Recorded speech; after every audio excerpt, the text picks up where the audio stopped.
time to do a rear brakes and CVs or axles service. Want to go through it, make sure everything's tight, everything's lubricated on the shaft for the park brake, e-brake, and just get everything cleaned up, make sure everything's good, lock tight the bolts so I don't have to worry about stuff coming apart.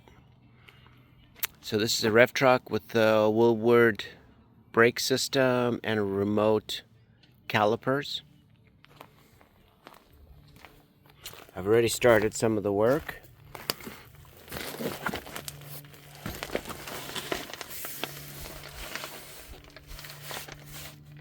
So I've already disconnected one CV, one axle, and disconnected the brakes.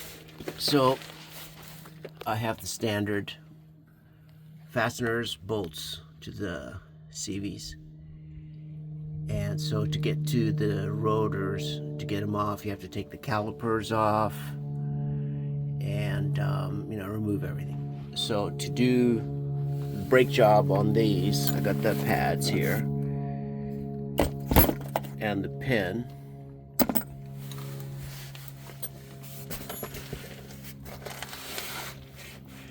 So to get to the Willwoods, the pin comes through here. You just pull the pin out, and then the pads just slide out. It's real easy. They just slide. We'll just put one in. So they just slide in like that, a pair of them. So you pull the pin, pull these guys out. Real easy. I've got that disconnected, brake line, that disconnected. I've got the upper bolt up here on the upper. You could see it on that one too, that way, upper. And then the lower is right here. So I'm going to remove this bolt and that bolt, disconnect this, which already is, and this thing will come out on both sides.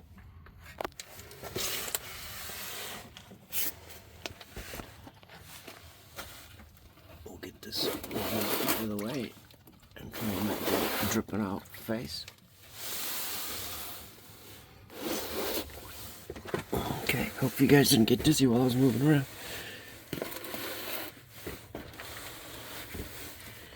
Okay, so here's the access to the brake side.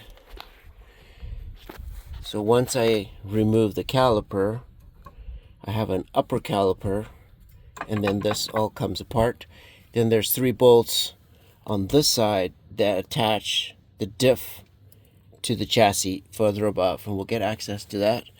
There's also on the front, there's 2 bolts here that are a little difficult, but you just disconnect the drive shaft, move it forward, tighten these, Loctite them, and get them tight, just to make sure everything's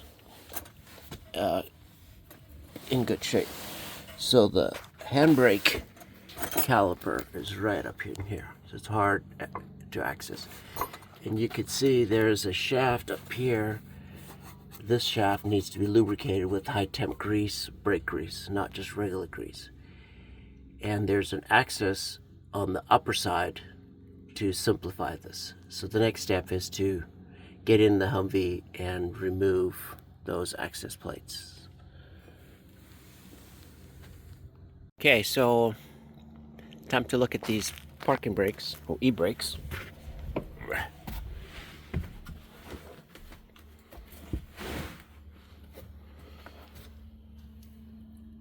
So they're cast iron.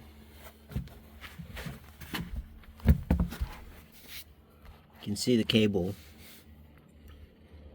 It's got a return spring back here, but it's got 2 shafts, 1, 2, and they got clips to them. So you got to check to see they're free, they're not seized up. Same here. You can see.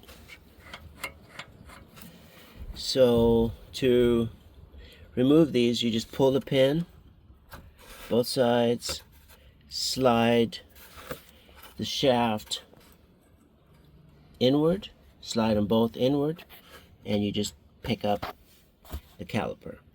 You got to watch for the spring back here. So if you can, disconnect it, right in here. Disconnect it so you don't damage that spring.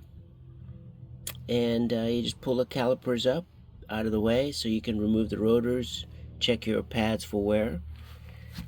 Both of them the same. And these doors are nice and easy. So while you're at it, I recommend you check your mountain bolts. Just torque everything down, make sure it's all tight while you're in here, and clean and lube as required. To get to these CV or axle bolts, you have to lift the tire off the ground. So with my hand on the tire, I can just rotate it. I guess I could just do it here too. Just rotate it to the position I want it. 1, 2, 3, 4 off. Just these two. And now I'm just going to drop the tire back on the ground. So when I try and remove these these bolts, it doesn't rotate. Okay, so I used an impact 1 1/8 to remove the flange nuts, and they obviously go right there.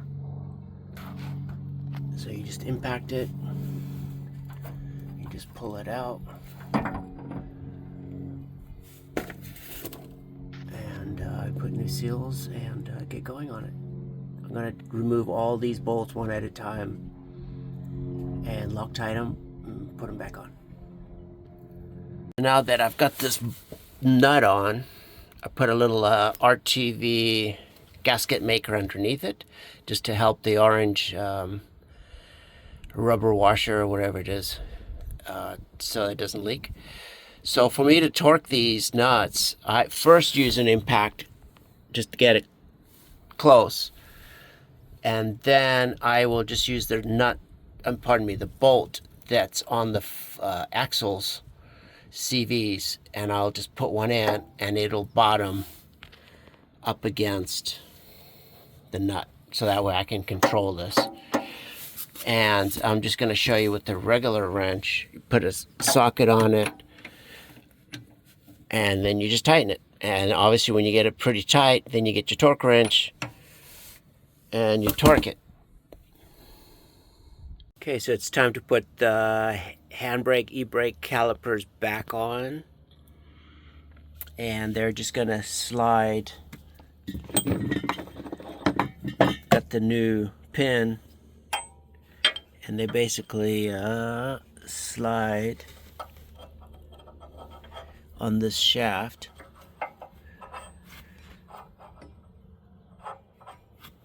On both sides.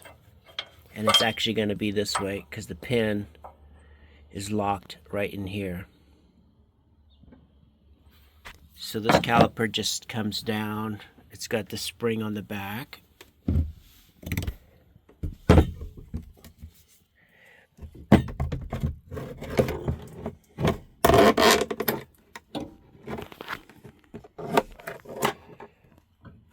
So it fits in here. Brake calipers on each side, there's 2 of them. And like I said, the pin comes through here and collects. Like this. Then there's a spring. I gotta insert the spring. So I'm gonna need both hands. So there's a spring that fits, kind of hard to see. There's a spring that fits between the bracket and the caliper, and it pushes it that a ways. As I'm inserting, I'll show you when I get it assembled. Okay, so I've got both pins in. Slid this one in, got it to the first stage. Put this one, this one first. Put the calipers on it. Kind of just wiggled my way to stop the pads from falling down. So once I got this side across to here, I came across to this side and started working my way across. Once I got to the end of the caliper itself, then I started inserting the little spring back there, 1, and spring number 2 right there. So once the springs are in, align the shaft with the hole up, and then it's just a matter of inserting these retainers. Retainers.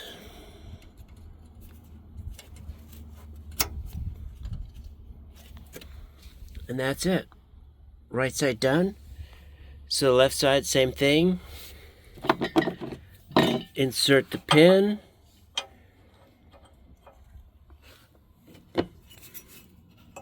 Kind of hang the caliper like this on one side.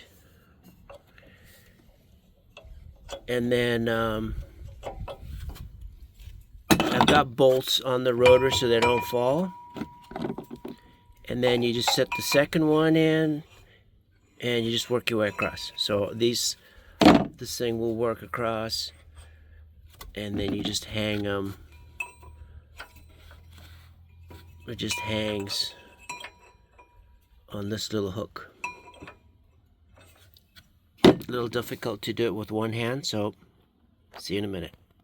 So to be able to turn this, you have to get one of the tires off the ground. So I've got a floor jack, and so that way I can just turn it by hand.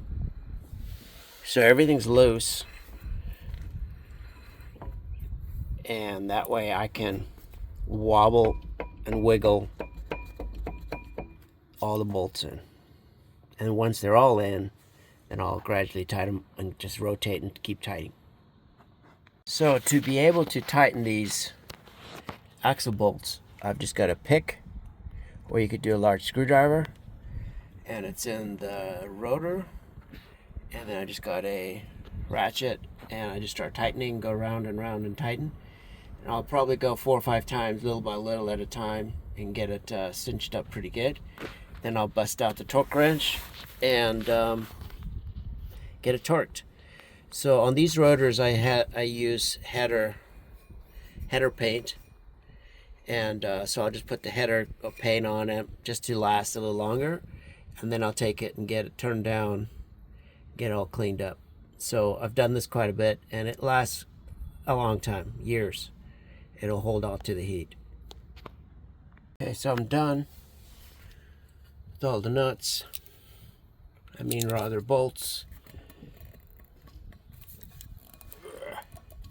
Tires touching a little. But anyways, so I've done all 6. Rotated it, gone around a few times.